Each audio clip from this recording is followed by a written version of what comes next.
I will not recommend na every year or once a year lang tayo mag-change oil kahit fully synthetic pa yung nilagay ninyo, except yan yung recommended ng inyong kasa at yan din yung recommended nung oil na nilagay ninyo. Kasi just to give an idea, magkano ba yung possible ma-save kung sakali mang every year ka lang magpapa-change oil? Maybe 2,000 per year, and kung i-multiply natin siya sa 5 taon, mga 10,000. Pero ganito, what if nagka-oil sludge yung iyong makina? What if na-overhaul yan? Maybe yung 10,000 mo kulang para lang maayos yung inyong makina. Sabihin na natin mga 2 to 5 times yung pwede mong gastusin once na nasira ang inyong makina.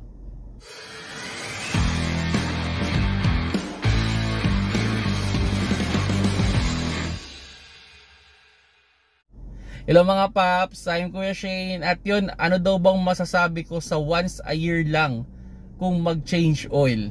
Yun nga, well, marami naman talagang car owner yung sabihin natin hindi talaga nila aabot yung kilometers. Kasi yun nga, medyo may pagka-garage queen yung kanilang sasakyan, or masyadong maikli lang talaga yung mga rides na ginagawa ng kotse nila. Kaya hindi talaga nila ma-accumulate yung pang fully synthetic na 10,000 kilometers. At yun nga, ano daw ba yung masasabi ko dun sa every year? Para sa akin mga paps, no, kahit sabihin natin yan na yung most branded na oil o yan na yung recommended nung kasa, para sa akin masyado siyang matagal.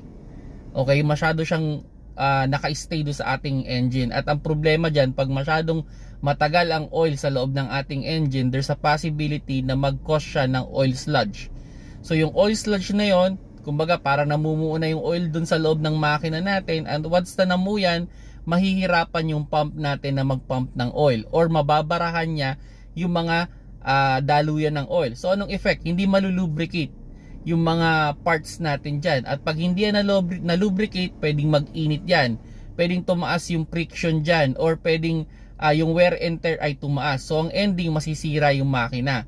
So kung sakali man kung talagang tipid mode, 6 months, hindi naman not necessary naman na 6 months kailangan palitan pwede mo namang extend ng konti yan, maybe hanggang 7 months. Pero sana wag nyo nang gawing 1 year, kasi yun nga mas maraming problema ang magiging issue, o mas maraming posibleng tamaan na parts pag hindi kayo nag-change oil dahil nag-change oil kayo talaga ng regular. Ako personally hindi ako masyadong fanatic talaga ng fully synthetic. Okay, kasi sa dami rin ng mga nakita kong engine na naka fully synthetic, may mga pagkakataon talaga na sila yung medyo masirain yung makina. Kasi para sa akin, mas gusto ko pa rin yung, o yung in-advise din sa akin before ng mga naging kilala kong mga mechanic, mas okay na pinapalitan talaga natin ng regular yung oil than yung pinapa-stay natin ng matagal yung oil sa loob ng ating engine. So I already have 300,000 kilometers na naibenta ko na hindi na i-open yung makina.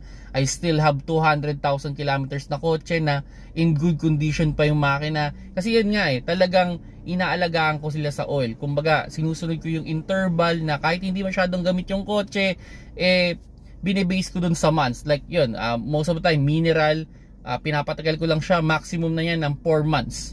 Okay, yun yung pinaka-max niya. After 4 months, kailangan ko talagang palitan yan. Kahit sabihin na natin 2,000 kilometers lang yung tinakbo ng kotse. So yun mga paps, sana nakakuha kayo ng konting idea with regards oil.